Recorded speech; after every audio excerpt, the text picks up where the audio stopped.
Hello, everybody, and welcome to Forever Sports for the launch of a brand new show. This is Rugby Unlocked. And basically, what's going to be happening is every week we're going to be doing a show on a Monday evening, basically breaking down what we've seen over the weekend, for example, different rugby trends, and analyzing where the game is, what's happening, and some of the sort of the major talking points to try and give a bit of an overview and a bit of an educational sort of look into the current rugby sort of landscape. And it's not going to just be me. I do say we. I am joined by Mr. Renaldo Meyer, who Evening, guys. is a former Cheetahs rugby analyst and player. He's actually got our podcast is actually out with him, which we recorded a couple of weeks ago. So that came out last night. So if you haven't seen it, make sure you go and check it out. But first of all, Renaldo, welcome. And good to have you on here. To everybody that's currently watching, the big thing we want to do is we want to get your thoughts in here, and this is going to be a very collaborative thing. I think the Yeah, main thing is we want to basically find out what people are asking and give sort of our sort of opinions in terms of where the rugby is at and the likes. So Ronaldo, welcome, obviously, and always good to have you on the show. thanks, Steve. And you've always sort of get stuck into it this weekend. Obviously, South Africa Phenomenal 29, rugby, yeah. England 20. Well, over the weekend also. I mean, can we talk about the Argentina game on Yeah, Friday coming up just short against Ireland? We've got France beating New Zealand yeah. on Saturday.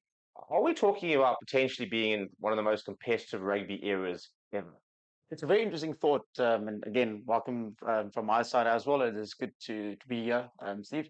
I think for the past, I think, 3 years, South African rugby, as well as all of the Southern Hemisphere rugby, unions have dominated. And the nice thing about it is that they've actually had to raise the bar from an English, Welsh, Irish, French, Mm. Northern Hemisphere perspective. And now I think we're getting into an era where the rugby is becoming a lot more competitive, a lot more technical, and the guys are actually having to come up with brilliant ideas to actually win. That sort of technical thing. Do you think that sort of the technicality of the game is becoming a bit of a level in terms of something like a Joe Schmidt, Yeah, the attention to detail? He's taken the Australian side, which a year ago got pumped by Wales, and we were actually there at the World Cup mm, there, and I mean yeah, it was like watching a top team, really, to be perfectly honest. Eddie Jones had basically it was imploding, had selected a really poor squad and stuff. And Joe Schmidt's come in this year, done a lot of different changes, stuff like that, but he's managed to sort of now create a bit of a blueprint that obviously works for the players, and he's managed to make himself competitive in the space of 4 or 5 months, really, to going from being the whipping boys in sort of July to now going and beating Australia, hammering Wales, and looking quite competitive. So do you think that because it's becoming so technical, that's becoming for the great coaches, they can find those margins and stuff like that a little bit easier, maybe? I think we need to contextualize it. It has always been technical.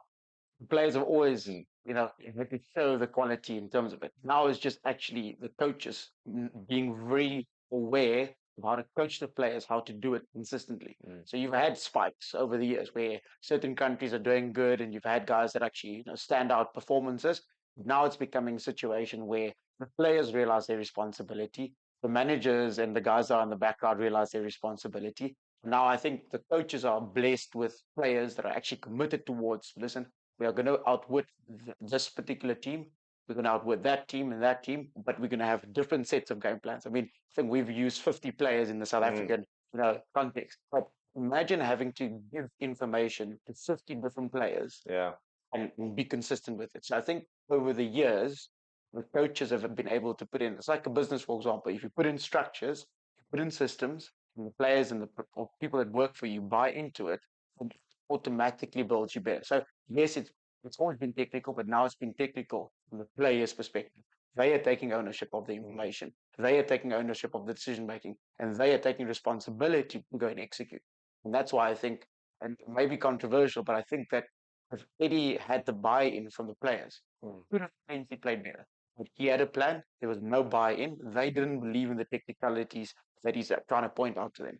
So you need to then, yeah, Mm. have that buy-in. It's an interesting point. I was watching for the Love of Rugby podcast. Yeah, They're yeah, doing a collab with Box Office, and Ben Young was saying that Eddie Jones tactically is the best coach he's ever worked with. He said he's a coach yeah, that can watch 5 minutes of rugby and be like, right, this is how it works. And he said that he drills an elite environment. He says the standards that he demands and he will go after players and at the beginning of the week and say, this is what you're doing wrong. This is hopeless. This is hopeless. But apparently, then is kind of the person, if you buy into his philosophy, by the end of the week, he'll talk about the improvement you've made and be able to get that. But you talk about the fact that it has to be that buy-in. And I Yes. think that's what's created the Bok environment so good. Yeah. And that's why they've always talked about, I think Rusty Russ was last year in the World Cup. He spoke about they don't have the 33 necessarily best South Africans in their squad last year in the World Cup. They had the right Correct. 33 players. Yeah. And what's that like as a player? I mean, in terms of the coach, in terms of having the right player, you can put like a strength analysis, sort of weaknesses, like a SWOT analysis on a player. And you could have a player who might have more strengths or might be a better player in inverted commas, wrong attitude, wrong sort of buy-in. How important is that buy-in and being able to work to a system, for example, and be able to do that in terms of being able to be coachable? Yeah, and it's a very good question because it actually works towards, how coaches are outcome driven sometimes, and how players sometimes are experience driven. Because remember, if you're a coach and you've got to understand the difference. And that's why I think Rassi had some of the players set up in the box so they have a different perspective. So players experience the emotion, the intensity of the crowd, all of that. They experience the hard work during the week, the training, the blood, sweat, and the tears. And so sometimes what happens is players sometimes misunderstand where the coach's energy level is at, and that information that's carried over there is where there's a miss. So now, currently, I think has been a better, way of communicating the emotional, energy or the energy that's linked towards making a decision. Cool, calm, and collected, decision makers that are on the field across the team, not just fly off. Yeah. Now, tops making better decisions. I've got locks making better decisions. So Yeah, I think also something. I mean, Russ talked about the fact that there's so many different leaders within the team, and Yes. it's not just about the fly halves controlling the game plan and the outside centers controlling, for example, the defense. You see, they've got so many different facets, and they've got different leaders for everything. So, for example, you had your defensive leaders, and I think Francois Maherbe supposedly is supposed to be quite big in the defense with him and like Dwayne from Ireland in terms of the way they organize the defense. Quacker Smith and the breakdown, and then mauling, and those sort of small technical details, and then the coaches have given that responsibility to players and say, listen, this is your department. So if things aren't happening, you need to take charge of this very specific department. Yeah. And it's amazing how specific the departments are. I always love the fact that Gondile Stick's role is off the ball. Yes. How do we play off the ball? When we if we don't have the ball, how are we defending, for example? How are we progressing up the park? I mean, the fact that that has become a thing in terms of what do you do when you don't have the ball? Yeah. That's his role. And I find that is so interesting. I mean, it's so much more than the traditional, forwards coach, a defense coach, and a attack coach. Yeah. It's And I think it's been highlighted a lot more now because I think from a media perspective, I think there's been a lot of engagement. I think we're in an era now where the spotlight is really on. I think, what are the roles of people there? Why are they involved? And if we tie onto the first point of the question with regard to, how do players, adapt towards certain environments? And because, I mean, imagine you're a player that plays within a franchise. How do you transition from being a player that plays at the Waratahs, for example, and play now for Australia? How do you make that mental shift and that culture shift? So I think that balance is important, and you need to have coaches that are involved, at grassroots levels that actually understood for a long period of time how to people manage, how to actually work with different scenarios. I can be angry at the fact that the coach didn't select me this game. What is my attitude when I do go to training? What is am I going to commit towards being a guy that holds the bag? I mean, back in the day, we used to hold bags quite often because there were guys that are better suited for the game plan that the guys want to play. I love that call. Not better, but better suited. Yes. And the idea of picking a team for this specific game. Correct. And that also for me is an interesting point. I'm going to get into this. We were talking about a lot of the matches we were talking about today is how the two different teams that we talked about, South Africa and England, approach the game. But you talk about the idea of better suited and how, for example, you got to make the big calls 6-2, 7-1 thing.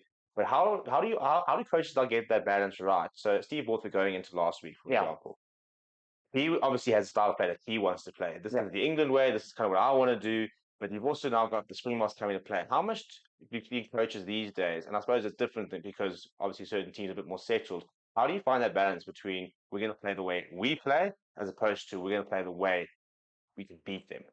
So that's a very interesting question because it actually unlocks a lot of information. Mm. And that's what the game is about these days. It's about how do I understand the information of my own identity as a team, and how do I understand my identity when I am tested? Because you're two different people. Mm. So if I play against Wales, it's a different England team. Yeah. If I play in South Africa, different England team.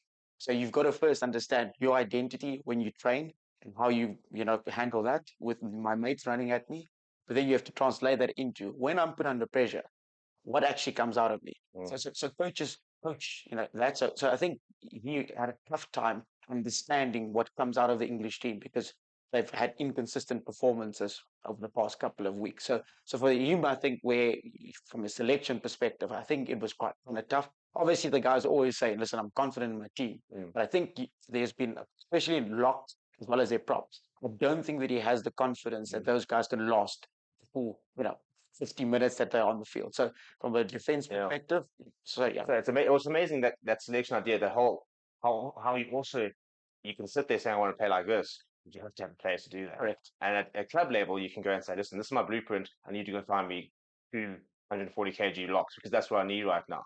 And it's interesting how that's the bomb squad concept was born out of the fact that we had four of the best six locks in the world at the time. Yeah. And Russ sat there saying, well, who do I bench? I can't bench Franco Monster. I can't not have Arcus Name in 23. How do you leave Ludo Dialgo out? And then you're like, well, Evan's starting every week. Yeah. And they went, okay, so we'll have all four.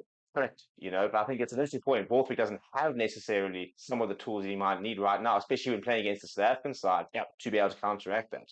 And most teams, and we talk about club level, for example, I think there were some club Gold Cup games that happened over the weekend or club rugby games that played. But then I think Saldana played against someone. But you must remember, for club level, for example, you don't have the resources of selecting a specific bomb squad or whatever. So you've got to then punch. Yeah, especially at club level where you might have your tight head prop, might have achieved maybe many brandies the night before and be able to play 20 minutes and night. He's all 100%. And the reason why I'm highlighting that is because I want the viewers to understand that the level of thinking and planning that goes into the national selection of international players is weeks in advance. So alignment camps and all of those things. I mean, literally, I think Edel van der Merwe is probably one of the coolest guys that you'll meet because he's so cool. It's the fact that he's only played one test. one test. He's got one test, huh? But he was prepared for that match because he understood the assignment. He knew that, and he's okay with. And obviously, I'm not saying he doesn't want to go play for the. And he will play. He will play in the test, yeah. But he understands where the future is. Yeah. So it's that tying onto that, and there's a lot of then behind the scenes preparation that goes into it. So I think Steve is in a very difficult position. But also my opinion is also that most of the coaches are in difficult positions at the moment. Rassie has got to look at how he's going to actually phase out some of our Springboks that can't make the next two World Cups. As well as identifying as well. One of those Springboks, because you looked at Dion Free last year. Yeah. I think it was 38. Yeah. And you look at him, you're like, well, he was absolutely fine. Yeah. So, somebody was saying, I think on the channel today, he's like, well, Franco Moss 33 doesn't need to come back. And you're going, well, Franco Moss last year didn't miss a tackle in all three playoff games. You look at that type of level, and you're like, well, if he can be at that level in 2027, of course you're picking him. Yeah. How do you decide, right? You come back from a long-term a leg break, for example, had a bit of a slow game. How do you decide at what point, for example, as well, do you then make the decision, he can make the next World Cup, or he can't make the next World Cup. Therefore, I need to start phasing him out, bringing something in new. We've already seen Trevor Nkane being left behind. And when there was an injury to Frans Mahirby, he wasn't brought back. They went to Volkolo. Wild shout about Faf. Yeah, I mean, at this stage, everybody was like, "Is he injured?" I was like, "Well, he was injured, but in theory, he is fit." We looked at the injury list when they released who the injured list the players are, and he wasn't on that list. Yeah, this guy was starting. He was the only scrum half for us in the World Cup final a year ago. He doesn't make the squad, and he's actually younger than Kobus Reinhardt.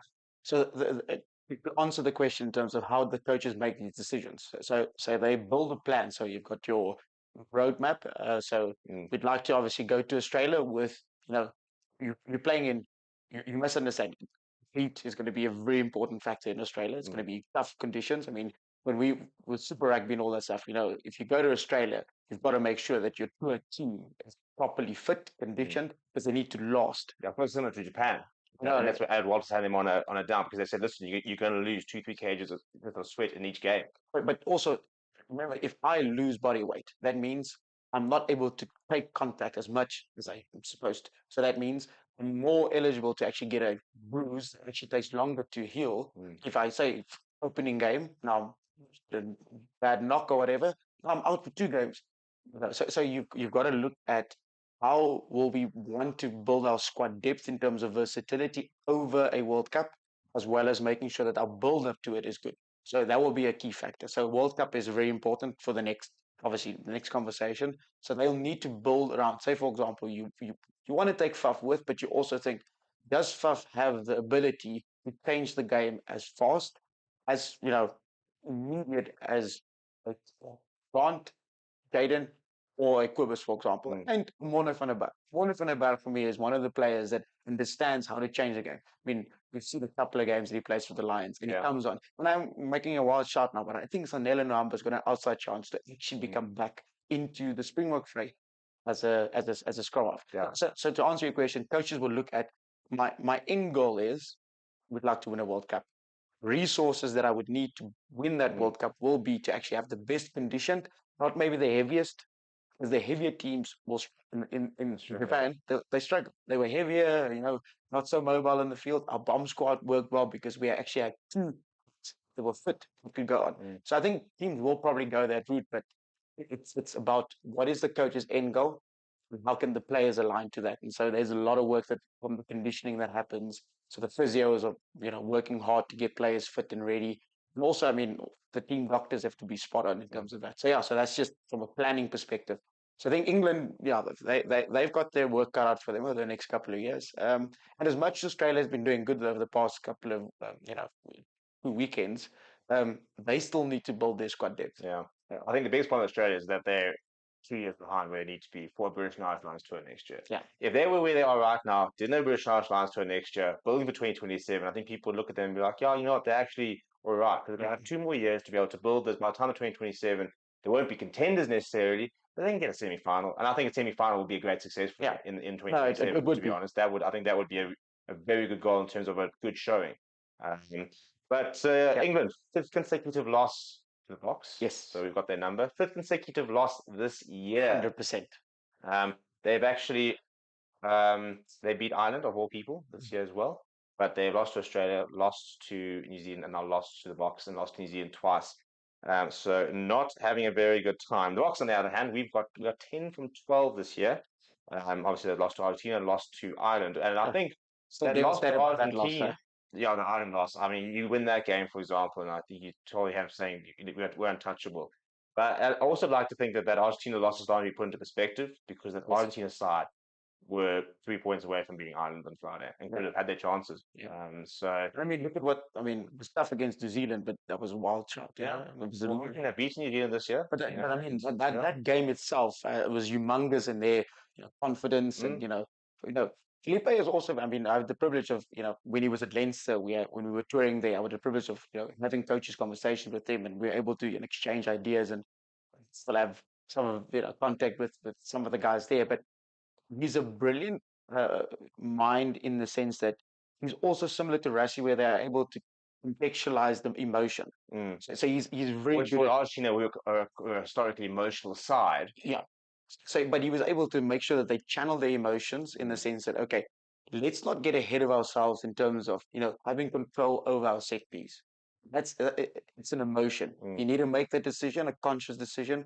Be aware of the fact that in our scrums we cannot concede penalties. If we are conceding penalties, New Zealand will quickly kick to the corner, maul against us, score, maul, try, and we saw that in the second, the second game that they played against them, where it Mm. was a bit more New Zealand dominating because I think Argentina kind of lost a little bit of their edge.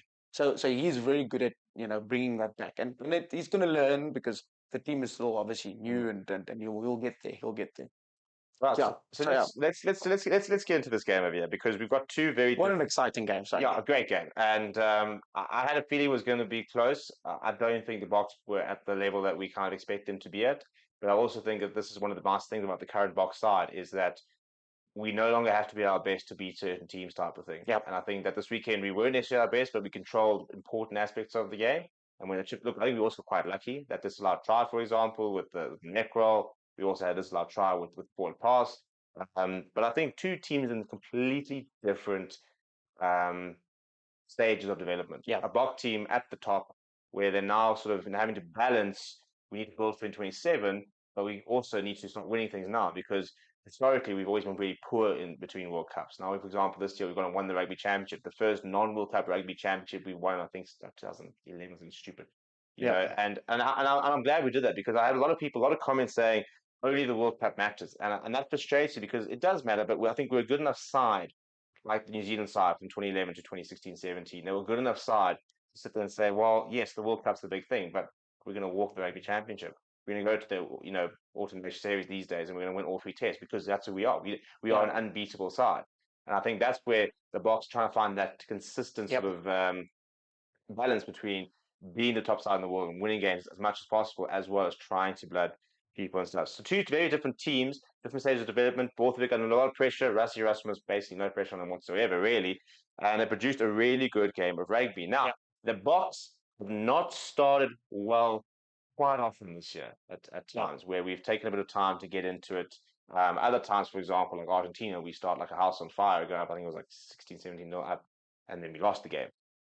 So let's have a look at this opening try and Ollie Slayton going over yep, in the 4th minute. A bit of Marcus Smith magic, but there's a lot to crack open in yep. terms of this first try. We've got it, and would like obviously your interaction as well at home. We'd like you to just let us know what your feedback and thoughts are.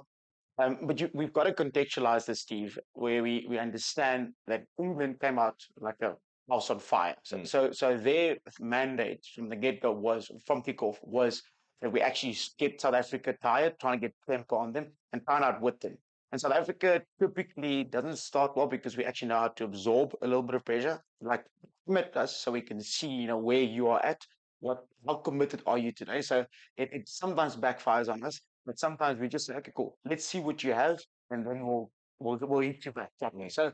So there are technical errors that we've made in this particular game that we'll highlight now. But there's also the other side where, again, I think we were the mature team on the field and we were the mature decision makers. So the clip that we'll show now is, remember, contextually, England have just started, going hard at us and they're running at us. And now they're obviously having their playmakers and their decision makers spotting space. So that's one thing, identifying space and also knowing when to execute, a specific skill and work towards that. So we're just going to have a look at a couple of players here. And one of the players that we're going to first highlight is Colin. So Colin, for example, is here on the outside. And he's already highlighted the fact that he's identified space in between or right outside some of our players that are not necessarily aware of what's happening. So here we've got Eben Oxen. I think that is Thomas that is there. So at the moment, Volko. is that Volko there? Well, Okay. Thomas and Thomas. Sorry, not Yeah, Thomas. Volko, yeah. Volko, sorry. So Colin is identifying that there's space on the outside. And he's already, and by the indication of his hand lifted up, we can assume that he's making the call to Marcus and say, Marcus, actually, the play to the left is actually on. And we'll play through this clip just so you can see here. So first here, South Africans are not identifying that there's a mismatch that is on this side. We have a Toje also on this side here. So they've got one extra player on us. Yes, Grant is here, and I think we've got one more player in the corner here. So again, their treatment should have been a lot tighter and should have called Itzebeth as well as Ox out and just say, listen, guys, we actually are in a little bit of a problem here. So I'll play it through for you guys. You just have a look at it. Yeah. So here highlights there. Okay, cool. That one is not moving, but yeah. So he highlights there, goes through, and then Marcus is really good at keeping the defender on the outside. So Marcus has literally taken the ball from the almost middle of the field side, and he was able to just work hard around the corner, hit our two props that are there, and identify the space that's here on the outside.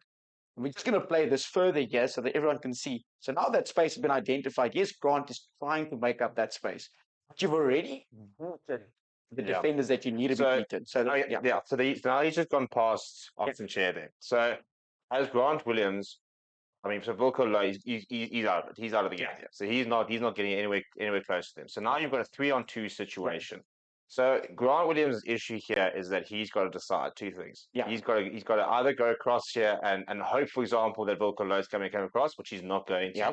He either needs to try and shoot up on Marcus Smith and try and see if he can make the tackle, or else he needs to try and hopefully time it and so that he can make the tackle on Slade there. So that's going to be a 2-on-2 situation. Yeah. But right now, if I'm an England fan, we have to score this every day of the week. So there's another question then is that how do we prevent this try from happening Yeah. from the Springbok perspective? So yeah, that unfortunately the mismatch there makes it very difficult. Mm. Best case scenarios here, Colby is doing the right thing here by we're already in trouble. We call the shadow defense. So your best defenders the touchline. Mm. So what you typically want to do here is just slightly going there, just slightly a bit back more So than is he basically saying, Grant should come, yeah, a little bit more. yeah? And So then is Chesman right there? Is he basically saying, like, here's the gap. I want you to take that inside. That I want you to go in between me and the touchline. Basically, yeah, that's where I want. it's an impossible thing to defend, but Yeah. it is doable in the sense that Iceland buys a little bit of time here. Grant buys time and then forces Marcus to make the pass. So Marcus also has to make a decision here, and obviously he made the right decision by delaying the pass Yeah. in the very end. So that's the option that they have. So Marcus then obviously carries, Grant commits. Mm. So because Grant commits, he's now taken away that opportunity for Cheslin to buy more time. Now you see Cheslin is now forced to drop within this 15 here, and that's not what you want. Mm. You actually wanted him to go back further there, buy more time there, because we have Marnie here right at the back. So Marcus has, and Marnie should have done a lot better. But say Marcus dummied and try to go on the inside there. There's still an opportunity that Marnie could shoot up there and tackle Marcus. Still an opportunity outside chance. Mm. But now you've given basically that away. And then obviously a walking try at the end of the day. And these are just nice hands on the outside. I mean, there's nothing Chesman can do further about Yeah, that. I mean, it's one of those things. I mean, it was interesting. I was listening to Anthony Watson. We'll look at it when we look at the Freddie Stewart, Chisholm Colby. The idea of a shoulder tackle versus an arm tackle. Yep. And but that situation, Yep. Pearson's now lost the ability of a shoulder tackle. He's trying to do an arm tackle, and in theory, Ollie Slater with that sort of gap, you're not going to stop him with an arm tackle. Yeah, That's fine absolutely from not. the try line. Just maybe for the fans, takeaway that you guys can, if there's maybe coaches that are out there or, guys that are still playing rugby, you typically want to teach your players, first, great communication on defense. Mm. You have to have good loud comms on defense. As well as, and we're talking about the two different perspectives here. Good comms on defense, you have to have good comms on attack here. Yeah. Brilliant. The entire thing all comes, as you said, from the communication over here, saying, listen, that hand in the air, I think that's it. That's the listen, it's on here. Yeah. Because he's in the pocket. Correct. He's now wanting there, drop goal. Yeah. And that formation is set up there so that a drop ball can actually take place. So it's in-game communication that changes your game and changes your outcome completely. And then another one, if you're a player, for example, try and just at least, be aware of your own players as well. So sometimes don't just focus on Grant here, fair enough, he's looking at, Marcus coming around because they're already noticing that Marcus is obviously beating those things. At some point, he should have just at least had a little bit of chat just here to Chase and say, hey, Chase, we've got a lot of space to cover between us. Just like, hey, what's your thoughts? And that's an interesting one because when I talk about the Sam Underhill try, which I think is a similar situation in terms of the size of the gap that they need to try and not close. Also, this happens like this. Yeah. So you're no, I mean, I think Yeah, I think if we go back to the thing, I think you can actually put that timer on. I think, and you can see how quickly this happens. Yeah. And it is mental how quickly it is. I mean, that's insane. it's within like half a second, Yeah. 2 seconds type of thing. Yeah. And it's gone. And even there, for example, again, because of the Velcro load coming across, Yes. the inside pass is also on. Even if Chesney goes low enough, for example, Slater pops it back into Slade, and it's easy. It's easier. No, it's it was so that's an interesting one with regard to that specific try that has taken place there. And so we just want to just here we go. Cool. So now we've got our second one that we're going to be focusing on. And this is obviously Grant Williams' try, which was phenomenal in the fact that our lineup in itself as well was just, good there as well. So, yeah. So this sort of try, this is instinct, isn't it? You actually talks about every player has a party trick or something like that. I mean, this is just a bit of individual brilliance. Yeah. I mean, you can coach to a certain degree in terms of, look for a player where he's going to shift this thing, but this is so much of this must be just natural instinct. Yeah. No, I think it is national instinct, but also, and this is the conversation that we had earlier when we chatted about, you know, what are the types of players that you need within your team Mm. to change the outcome and also to have a knock-on effect. Yeah. Remember, England scored first. We're under pressure in the sense that now we need to change certain things up. That sequence is there, and obviously we'll chat about the chess on time. We're not going to analyze the game in sequence, but France try literally put us into a different trajectory in the context of the game. So obviously, I think, yeah, from a England perspective, if you would have loved, a little bit of better defending that takes place here. You've got your big oaks on the outside there, so it's not necessarily, the best that they could have asked for. So the three players that are here, uh, that's tough. It's difficult to, go up against a Grant Williams that is able to not just. I mean, those two players there, and that's I mean, you got Ellis Gaines there. I think that's Mario Toja and Jamie George. Yeah. So you've got three tight forwards up against one of the fastest number nines in the world. Yeah. And also from a defensive perspective, England typically have that type of structure where they would have a lock forward or loose forward. Either they'll have a prop tight head forward or someone that's in there. So that's typically their set of it. So it's just unfortunate that I think they were not aware of the situation in the sense that can't actually will have a go. Yeah. I think again, I don't think Jaden Henry was having a go. Yeah, for example. exactly. So they are again the question of and re-unlocking a bit of that. That there is that what coaches coach Mm.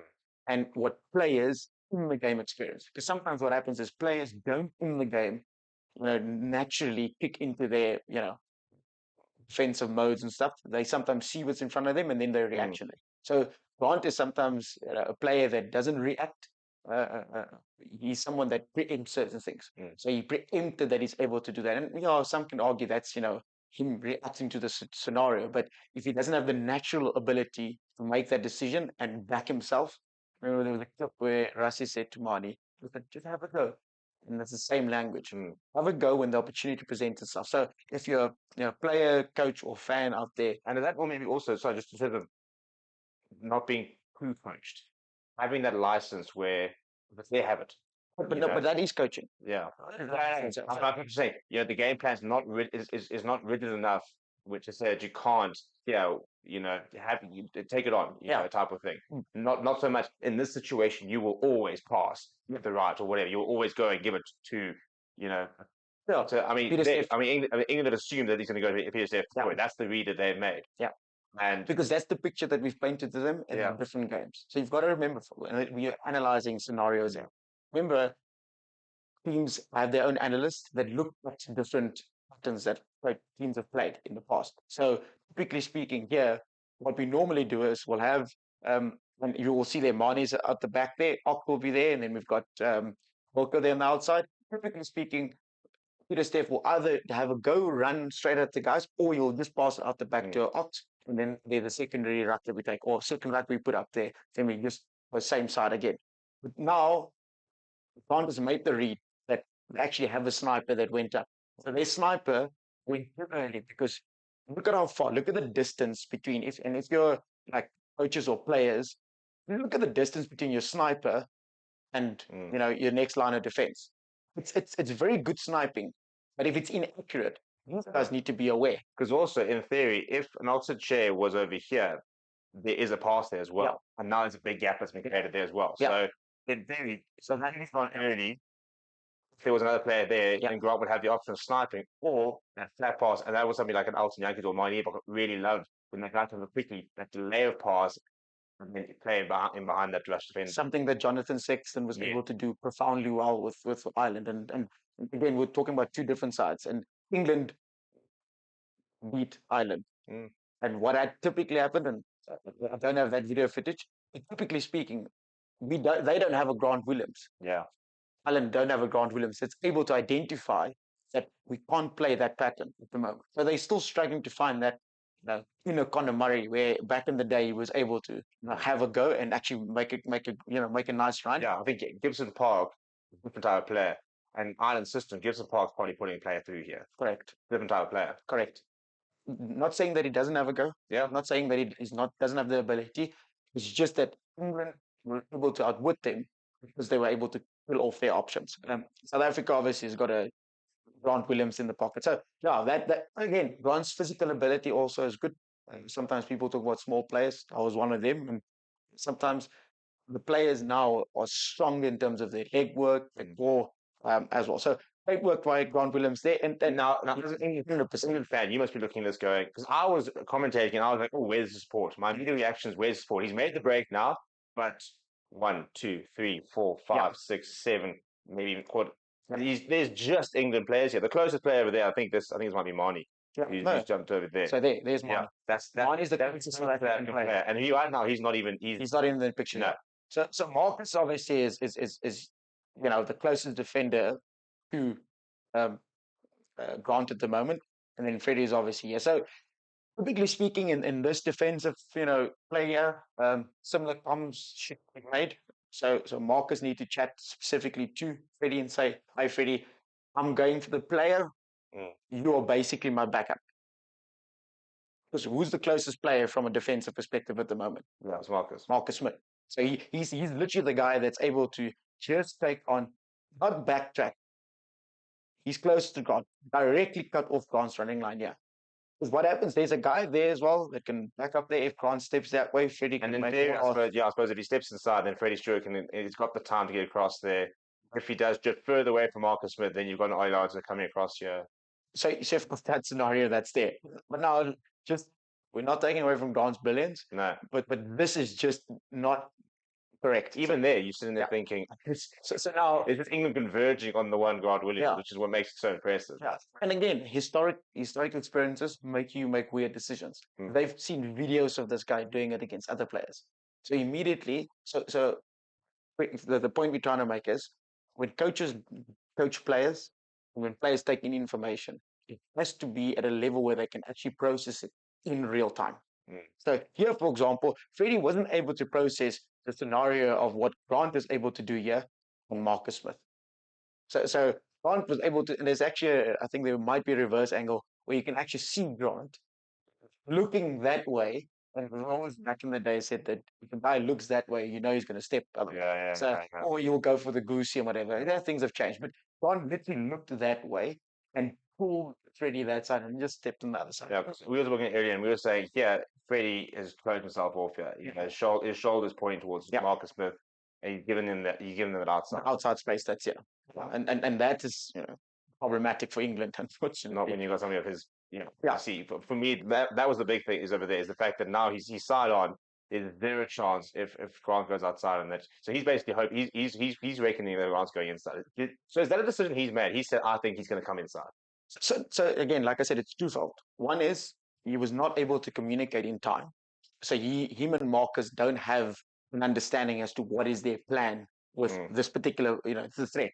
How are we dealing with the threat? The fact that they necessarily had that plan, Freddie Stewart has come back into the side, hasn't played much there. Is that a certain amount of that kind of alignment as well? Where if like a George Furbank was playing, he's been around but in the last couple of games, do you think there might have been a bit more fluidity in the communication, the way they would have maybe interpreted that situation? I think there's the argument for that. But then there's also an argument, what is he doing during the week? What are they training? You're out for a couple of weeks, but it doesn't mean that you can't do the analysis, can't do your, off the ball work and all of those things. So I don't really want to bail him out by saying, hasn't been in the game. It is also a different scenario playing week in, week out, under pressure, out, fans shouting, it's noisy, can't hear Marcus, can't talk to Marcus. But so there is an argument for that. But as a professional player, these things you need to 100% get there. Not knocking him in the sense that he's bad, just saying that at this level, he's not the first person to be beaten by Grant Williams. He's not going to be the last. Correct. And it just shows you. But this is where the Grant obviously then is able to take the inside gap there. And Marcus here, so I've got a question mark here. What was Marcus's role in this particular sequence? Typically speaking, what's supposed to happen here is this particular sequence here, Marcus, sorry, just going to get this here. Marcus goes in, tackles Grant. Then we've got him going in for the ball. First man arriving, leg tackle is made, tackle made. These guys have all tracked back here. Turnover ball, South African trouble. Only Cheslin that's here on this side here. but only one guy coming back this side. All of our forwards are all packed on this side. So if that scenario there, it's in England's favour. Marcus makes a good leg tackle there in that scenario. Freddie goes in for the steal or get a penalty, which is better. These are. I mean, that situation, you're not going for steal. You're going over there, putting your hands in the ball and saying, "Ref, he's not releasing." Yeah. Outcome should be favourable for you in any case. So good leg tackle, guy on the floor, go in for the steal, and that's what good teams do. They literally turn you over when you think. Remember, Springbok fans were like, "Yeah, we're the support," but there are other Springbok fans that are also out there. Try time. Yeah. You know what I mean? So now that disappointment is there, and I'm sure the family and everyone at home would have been disappointed if Mount Bush tackled the turnover. Yeah. And in another way, English fans would have been happy because now on the other side, you have a try scored by the England team. So yeah, so that's a Grant Williams try, and that was just phenomenal in terms of that. It's just brilliant. And again, the two sides not able to read the situation properly. England now, South Africa made a defensive error early on in that earlier try. England has made a defensive error because of communication between the players not being as effective as it's supposed to be, as well as the execution of the skill set. So attackers were good at understanding space, moving out, and also knowing when to either pass in the previous English club when they went down the corner, or in this situation where Grant was able to obviously accelerate into space, identifying it, and being good at obviously scoring the try in the end. So from a defensive perspective and attacking perspective, those are things that we just try to highlight now and saying that on attack and on defense, you need to be able to understand how your clear comms are in place. How does your players prepare during the week so that they can actually get the right decisions done, and your skill set and execution, which obviously was phenomenal in that one. Yeah. So that was brilliant. Yeah, from Grant Williams. I do know that you want to chat a little bit more about some of the controversy of disallowed tries and stuff there as well. So let's maybe chat about this England disallowed try. Yeah, I don't know. Yeah, I don't know. What's your thoughts on this specific one? And we'll obviously go through it, but just give me your thoughts on this specific one. Yeah, so I mean, it's an interesting one because look, I feel like we got bailed out hardcore here with the neck roll that came in because if you run it forward a bit, this is one of those scenarios as well. As an England fan, you're watching these pictures, you're seeing that, and you're thinking that has to be a try. Yeah, because you've got I mean, you've got one person on the right side of the poles. Yeah, I mean that's the other way, but yeah, you could park a couple of 5-ton trucks in between. Let's do that. Yeah, let's just identify this, show everyone just the space here that this open. Yeah, and it's still another player over here as well, which is worth noting about. Yeah. So all of those England guys are all in position to able to actually just play on the outside. Now, this is just a couple of phase play, and that's what everybody talks about. Earn the right to go wide. Yeah, because England have now gone over and over and over again, and there's so many players in that they've now got to this space. So I think this is a clear example of why people say you've got to earn the right to go wide, and why you have to have phase play and pick up and goes and quick pick up and goes, because pick up and go sucks in two defenders, another one's two defenders, and whilst the other two defenders are still standing up, you've engaged another two defenders type of thing. But also, this is why your breakdown is important. Breakdown technique is very important. I mean, this year disallowed because there was ill discipline. So if you're not accurate when you have to be within what they call the green zone, some call it red zone. So basically the 22-meter. So this is so in soccer they do it a lot. They look at conversion rates. How many times are you within the specific scoring rate, and how many times you're able to actually successfully execute? And that means you're flawless, able to clean your rucks, able to be disciplined and not concede penalties, and you're able to actually have the ability to identify space. So yeah, so that identification of space was obviously on there, but as you mentioned, the discipline that needs to be, it's just go back there. Yeah, and I mean they made it as messy as they probably could do, but it was quite an easy try to score in the end, just because of the simple overlaps. Yeah. Well, I'll just play that through there. Yeah, I mean it's they're one defender taken out on the bounce, so it's not even the greatest pass. Even that's the Hail Mary pass, but there's just so much space that it didn't need to be particularly accurate getting it wide because they just created so much space for it. Yeah, but they did well in getting into the 22 and actually creating that and having that opportunity, which is heartbreaking because now you've done all of the other steps and you've actually built it and it's not there. So I don't know if you have any more comments No, specifically on that one. I think it just shows you. I just think with a nice example of how you can engage enough people in enough phase, and even the breakdown work itself, the good breakdown work of being able to recycle that ball quickly, but in one small moment, and that entire thing gets chalked off. On that though, do you think that from a safety perspective, the refs have been harsh on the neck roll stuff? What's I your think they've been thoughts? inconsistent. I think it's, Yeah. and same with the crop roll. Yeah. Scott Cummings, well, I think it was, yeah, it was a crop roll. I don't think it was as deliberate, for example, as I thought Finley Beelham's on Friday. Mm. And I thought his was substantially worse than Scott Cummins. Mm. He doesn't get a red card. It's been an interesting conversation. I saw Scott Berger talking about the fact that, he felt very sorry for Scott Cummings. He said, it's a difficult thing to do. But Ronaldo Bothma, he posted a clip of the crop roll on him that tore ligaments and Yes. and it ended his career, Correct. which is why it's been disallowed. So I think we're in the early stages of policing it properly. So I think there is going to be a couple of indiscretions in terms of what the punishments are, but I'm glad that we are looking at the crop roll. The neck rolls, I think sometimes in slow mo they look a lot worse than they are. But as a concept, you can't really sort of differentiate between a high degree of force or whatever. But I'm just glad they are policing the crop roll in general. But do you think referees can avoid crock rolls from happening? Referees, in the sense that so refs determine sometimes the speed of the game. Yeah, Yeah. So sometimes it takes a long time for them to actually use it. yeah. So I feel that inconsistency is Yeah. also really a bit frustrating because I think it's going to be an interesting one from a player point of view in terms of croc roll being now foul play, penalised, yellow card, red card. Because there are certain rucks. The reason the croc roll exists because there's certain positions when a player's over that ball in a good position of strength, you cannot take them off that ball. penalty should be given immediately. Yeah. You know what I mean? So the ref's taking long. Sorry, this is my No, opinion. that's a good point. If he awards them quickly, then the guy's not going to come in and croc roll. Yeah. Because that's the reason the croc roll happens because it's the only way to try and get somebody off their feet. Yeah, And then they have to release beat him. something. You beat him. You can't, once they're on that ball over there, you can't go low enough to be able to drive them off the ball. It just doesn't And happen. if they're delaying the penalty because they want to say no, he's not on the ball, no contest, Yeah. yes. Then you must be quick in saying that he's either stapled over or he's actually had his hand on the ground. I think the refs need to, and I know there's a lot of things happening, but with the technology at our display or at our usage as well as your ARs, the ref needs to focus specifically on where the ball is at. So offsides and all of the other stuff off the ball, not your responsibility. You need to focus specifically on where the ball is at. So for me, they need to police that a lot better in the sense of saying, if that is a breakdown lost, he needs to immediately give the penalty. So yes, there's advantage, but you need to call it faster because you then mitigate the fact that someone will come in from somewhere and then just try to roll some player or something like that.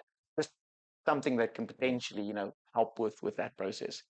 But yeah, so it's a very early stage that we are at in terms of that development, and hopefully, what couple of months from now, we would have had some changes. Coaches would have changed coaching techniques. Rucks will be Yeah, different. it'll be interesting. I think a lot of flankers will you almost have to concede rucks to a certain degree. Yeah. You have to sit there and say, "Well, he's got it. Yeah, I've missed it. I'm here too late," because it's not worth the risk of me going and potentially crop rolling, getting a yellow card, 14 minutes. I'd rather concede the penalty or concede the turnover.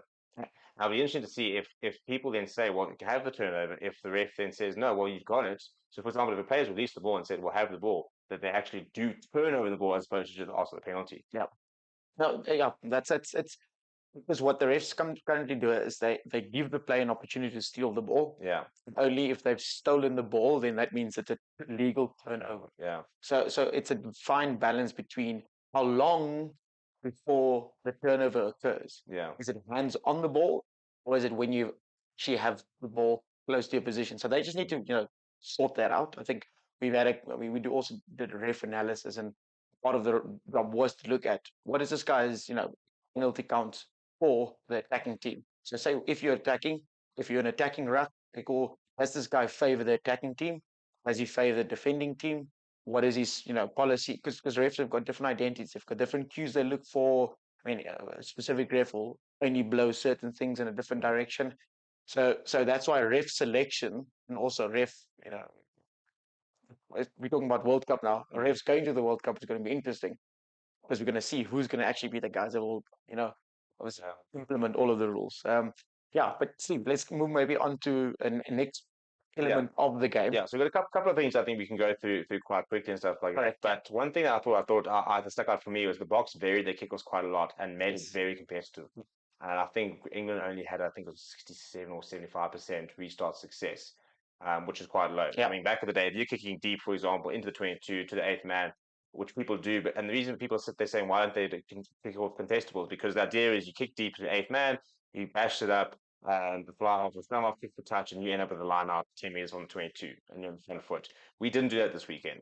We seem to keep it a lot shorter and sort of locked in the air. And it'll be interesting. So when we play this clip to see who the actual chaser is, because Arkes Neyman, who comes in and disrupts this kickoff. Well, let's roll through it, yeah. So let's have a look at that line speed there. So we'll just pause it there. So let's look at the where they've decided to kick the ball to. So you'll currently see that the ball's almost going to be landing in that area there. So that's where, typically speaking, the ball will land. So just play it through for you.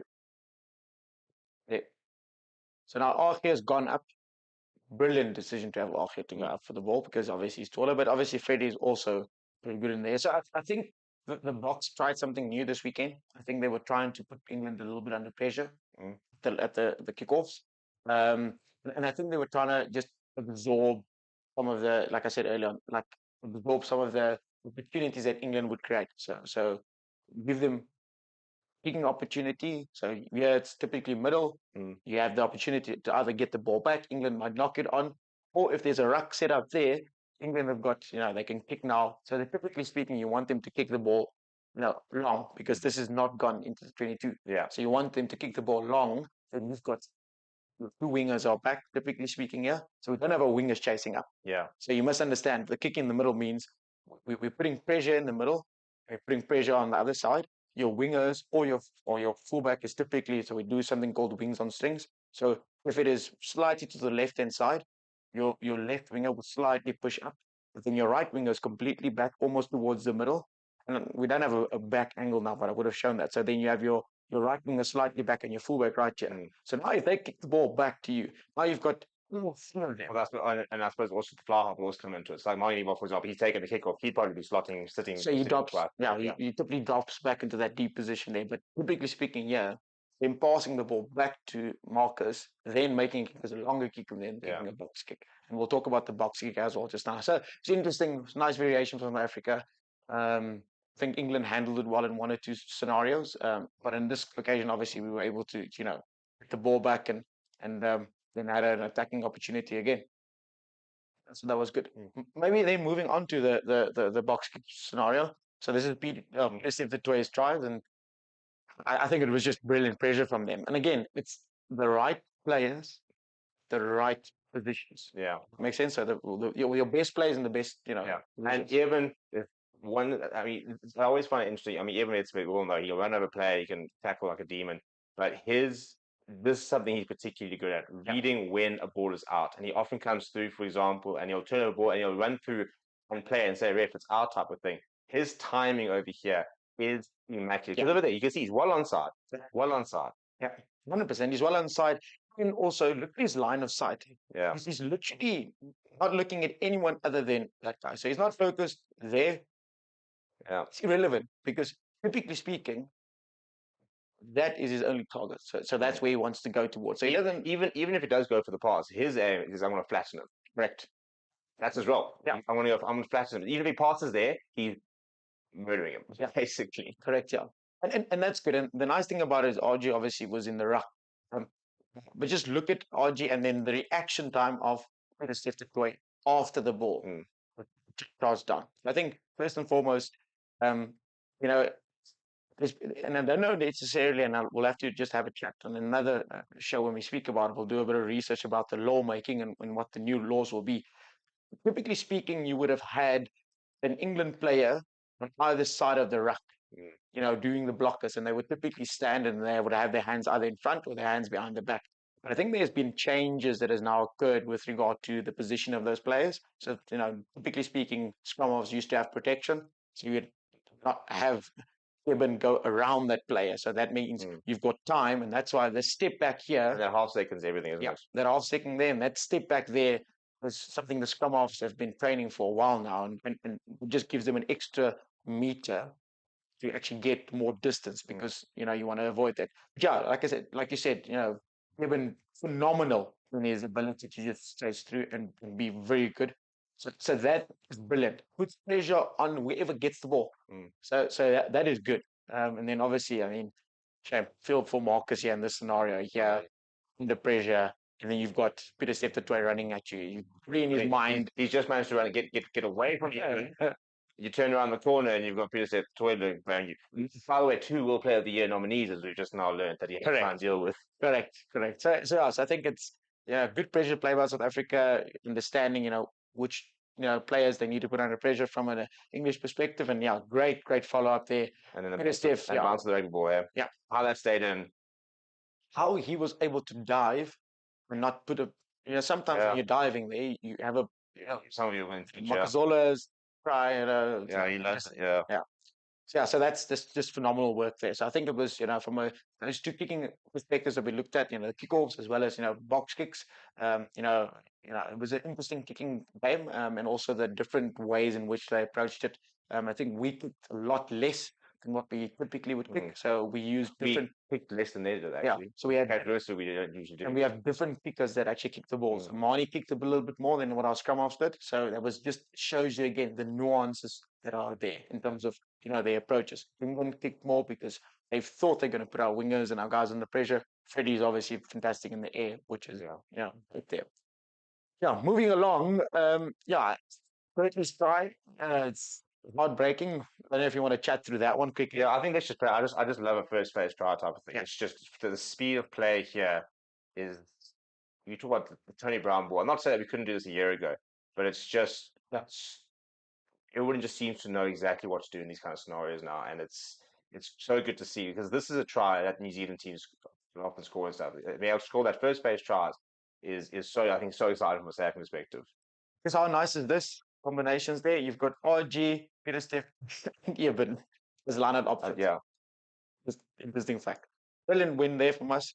Great pass. I think positioning wise here, you can really see England being a bit disconnected here. So if the try scored here is because of the disconnect between the English guys here. So this line there, you can see they're not in a straight line. So there's a little bit of a disconnect there. Let's just technicality there. I think this brilliant play from us here as well. It's brilliant carry, Jasper. That's just phenomenal by Fassi to be able to draw that guy in and obviously finish in the corner. We do have a reverse angle that we want to just show. Obviously, we know the reason why this was not awarded was obviously because of that forward pass there. But it's just phenomenal. What's so interesting is looking is 1, 2, 3 Indian defenders, and look how wide Marnie is here already, and Damien as well. I mean, he goes straight to Damien, I think it is, but that by holding that width, that's where we've created the space out wide. Yeah, that's and I do think that from a defense perspective here is that they were beaten by the quick ball that we had. So we talk about gain line, advantage that you get.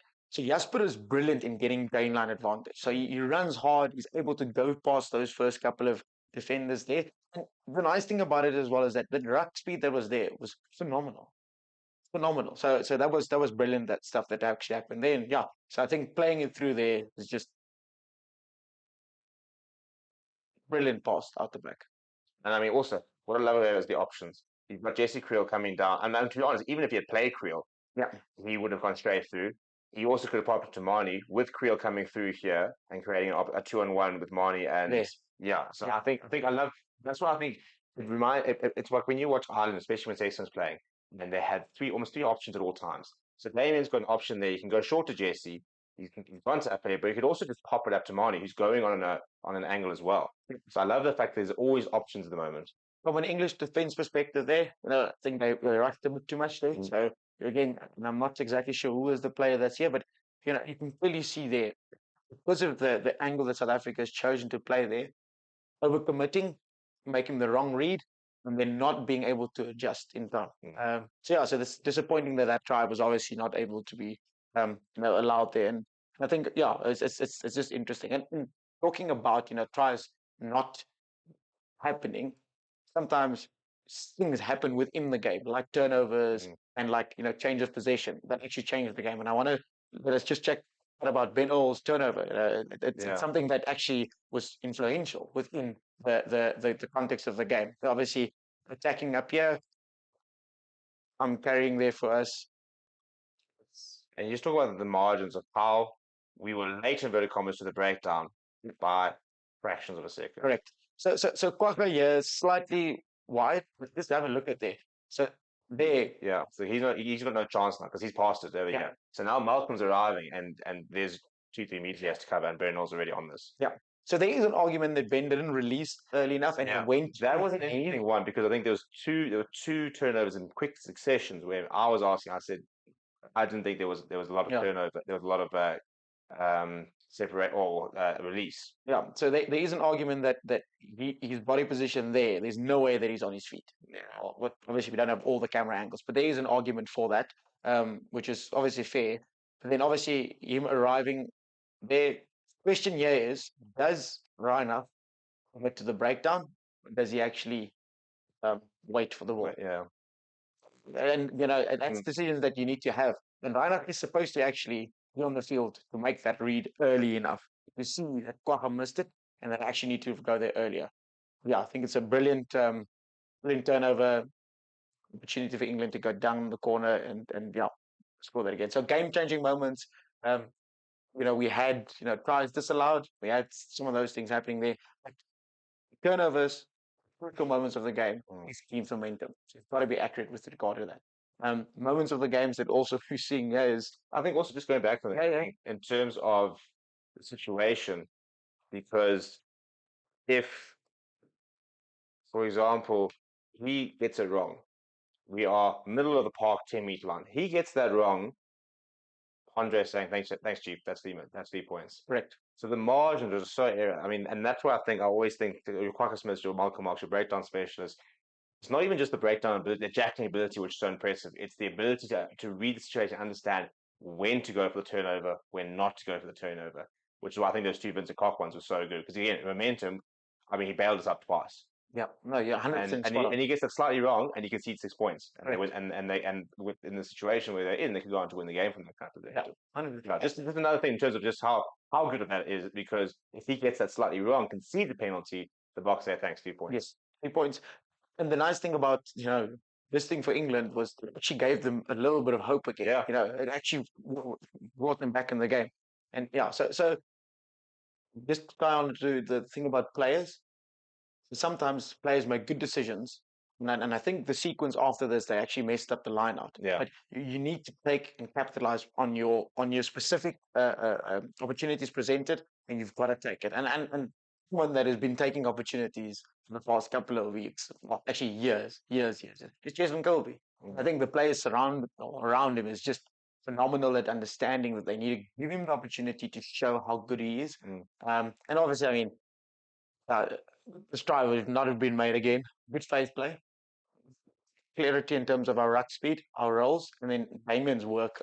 I mean, he's the most underrated player of the last decade. Yeah, so it's just phenomenal. She had a tag to ask the other day. Someone asked, like, is Damien actually fast? Well, someone asked me if I've seen him, and I've seen Damien run. And can Damien pass? Yes, and Damien pass. Damien is probably, and you will see in one of those passes. Have you seen how big this guy's hands are? Yeah. Like he's a brilliant rugby player. So he can pass. His best attribute is his ability to carry the ball into contact, and he's able to beat defenders on a regular basis and preserve the ball. So many players go into go into the contact situation, and then they don't protect the ball. So then either they get turnover, the breakdown, or they lose control of the ball, or it's a situation where they throw a wayward pass. We've rarely seen him throw a wayward pass. So he's able to attack the line if he needs to make the pass and make a decent enough pass. So yeah, that's it's a pretty good by the Springboks here. So I think they're just using that angle is phenomenal work through the tackle situation there. Just phenomenal support play by I think there's Grant and another player outside there, and then obviously around there. Jesse's around there as well, and then then the characters. I mean, yeah. England fans have seen that far too many times. Between that, the British Irish Lions try, the World Cup try, but that is the strength there. Yeah. So we're just going to drag that one back there slightly. Just show how. I mean, that's Henry Slade and Ben Earl. I think he breaks these. So that's your inside centre and your number 8. And you've got Andil right there, ready to obviously get the steal there. So yeah, so that's just phenomenal stuff that's there. Tell me you can't pass. Yeah, perfect pass. Well, Tony Brown said they asked him who's the best passer in the back line, expecting like a Martin Liebach or is it like Sasha? And he said Damon Dillon is the best passer in that block. But Line. just the fact that he's able to pass some players, and this is about technique, and I say he's got Yeah. big hands and stuff. So he's able to, and this is where really, so good strength in your biceps and as well as your shoulders. So he's able to get the ball and he's able to keep his shoulders straight. So that defender doesn't know if he's going to dummy or if he's just going to pass the ball. Mm. And he's able to make that pass. And it's phenomenal that he's able to make that pass. Look at how far that pass is. And it's a trick of the hands. Correct. The skip pass. He's got past Fussy there straight Correct. to Yeah. I think to the step and off he goes. It's too good. Try time. Yeah, so yeah, that's brilliant. And then we'll just chat up a little bit more about so that one there. Play this through, yeah. Yeah, this is a different angle from the Previous one. So that was great carry there. Fantastic work. Yeah, so do you think that there is, from a discipline perspective, we spoke earlier on about what happens with breakdown. From a tackle situation as well, there's now obviously the fact that grass cutters are, a very big threat to ending players' careers. And again, we're talking about different sides, there's been, banter in the background saying that, Tom Dickey does this often, where he actually goes for the guy's leg. So, it's, maybe again a character within the England team that is not making them as good as they can be. Conceding a penalty at a wrong time.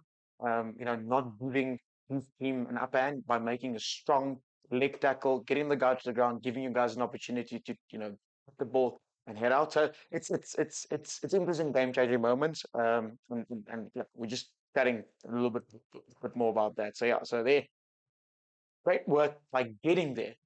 It was phenomenal. Because if he makes the tackle, solid tackle there, we've lost 2-3 meters. Yeah. So he would be tackling him behind the gain line. So the read's good and the line speed's good. But the problem is he just has his arm there and just he just drops his arm and it's just no one tackle. Far too easy. So I mean, that's just as a TMO. I mean, the ref picked it up immediately. Yeah. But it's far too obvious to look at. Yeah, no, it's crazy. But again, it's debatable because if you want to just go back to that because tackle height perspective there, just have a look at how low the ball carrier is in this regard here. Now we're just going to try and magnify it. Just have a look at that. Yeah. Well, this is the big argument that people are having in terms of, like, are they going to start policing the ball, the way people carry the ball? Because the argument is saying you Volkolo at 150 kgs or whatever it is. Yeah. How do you stop him from that sort of perspective? Yeah. Look, you don't do that. You don't just basically dive at his knees, which is what Luke Dickey does quite often.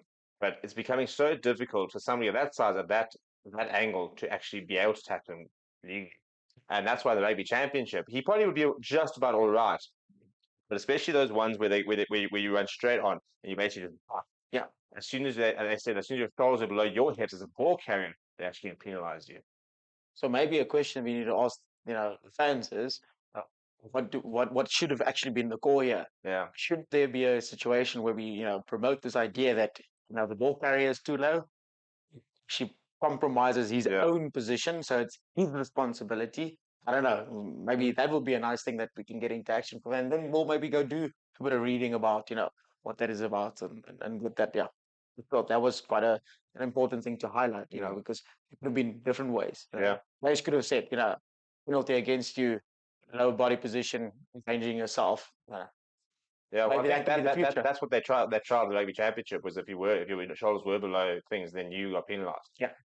No, awesome. So I think Steve, shall we maybe just chat through two more tries that I think are phenomenal, just to show how amazing I think the quality of rugby was. Yeah. Like we started in the beginning, just both sides, showing that they are capable of, providing us with entertainment, great rugby, and they're able to, dig deep into the analytics and, execute when it's needed. So yeah, so we'll just cut through this try. And also the defensive lapses made. Yeah. So I don't know if you want to highlight maybe so South Africa's body position already there. That all of them there doesn't look like any of them are going to actually go top this guy. They look at the spacing in between them, very narrow. With the big, I suppose like passive as opposed to aggressive defense type. Correct. Yeah. So I know that breakdown speed there was quick. It's there. quick. We didn't expect the ball to come this way. And that's the point. We're not set. I mean, Velasquez just arriving, for example, as opposed to being there ready and then going right off we go. Yeah. So yeah. So again, sequence wise, look at that fifth phase England is playing now. So we're overfolding for what reason? Have a look at the guys. Sia, Gibbon, Kirtley, Varney. Look at the space there on the outside there. I mean, that's all of them that want to cover that space. So don't know who made the wrong read. Don't know who did not communicate. But typically speaking, you would like to have the right read done there. And that has caused us to be in trouble here. So now let's just roll this through here. We're in trouble on this side. Spacing not in time. Good leg tackle there, obviously. Nice. But I think if you stop it about there, my biggest part, is Sam Underhill takes a phenomenal line. Look at the space. Yeah.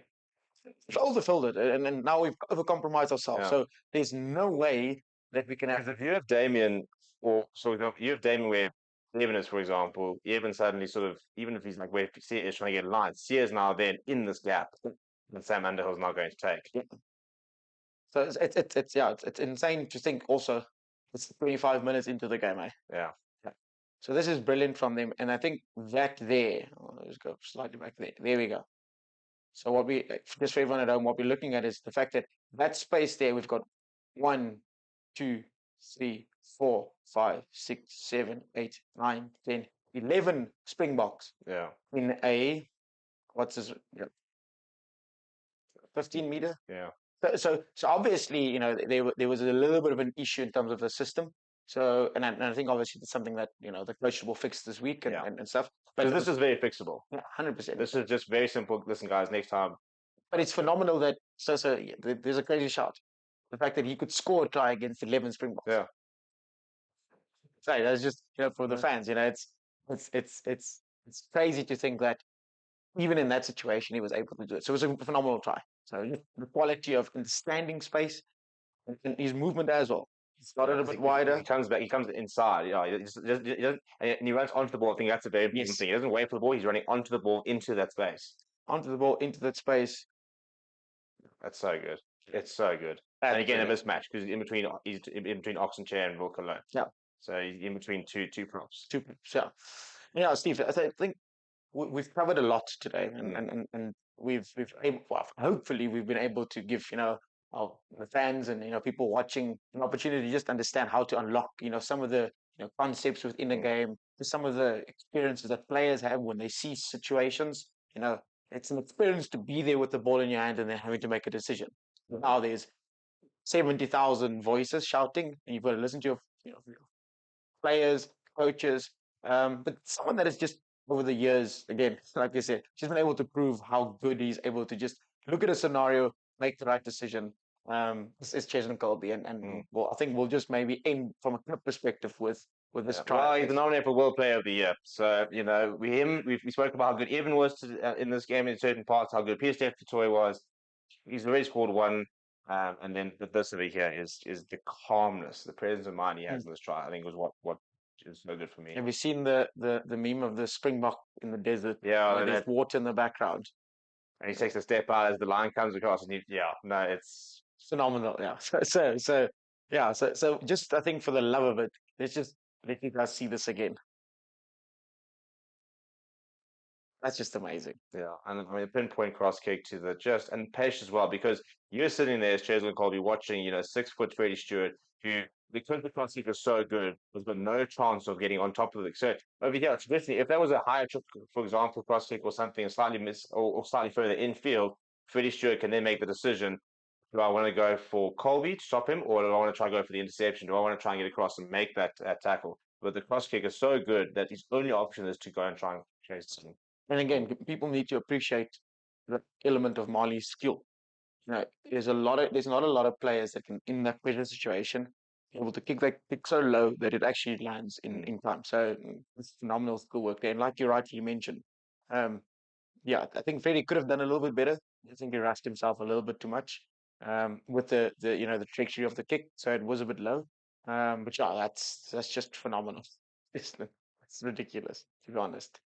And the awareness of mine to go closer to the poles as well for young players out there as well, always on the outside. Especially when you've got something money who does, by the way, get this kick, and Right. it's a nice Yeah. kick. Try and do that. So yeah, so again, we looked at outcomes, we looked at certain things, and yeah, just from yeah, this Springboks England game, it was actually a treat to watch. So, Yeah, no, it was fantastic, and I think we've probably seen what will probably be the best game of this alternate stage from a block perspective. I think we will probably be quite comfortable against Wales, but it's cool to go and look at the different fine margins and what was really good between that. So yeah, we have gone a little bit over time, but there's yeah, just so much to talk about, which is always so great. So the main thing we want to know from you guys yeah. is, what do you want to see? At the moment we'll be looking very much at the box, but obviously after this we're into non-box season, which means you'll be looking at URC.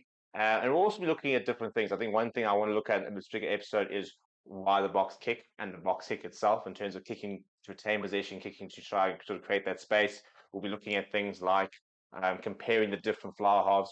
How do we play with different flower halves and different players, stuff like that. So looking at those, we want to know you. The whole idea of the show is Rugby Unlocked. So it's Yeah. trying to hopefully make this a bit more accessible. So when you're watching, you can watch with a different sort of lens on, be able to understand what some of the decisions the players are making, what some of the situations created and why things happen the way they do. So that's why we need your input. What do you guys want to see?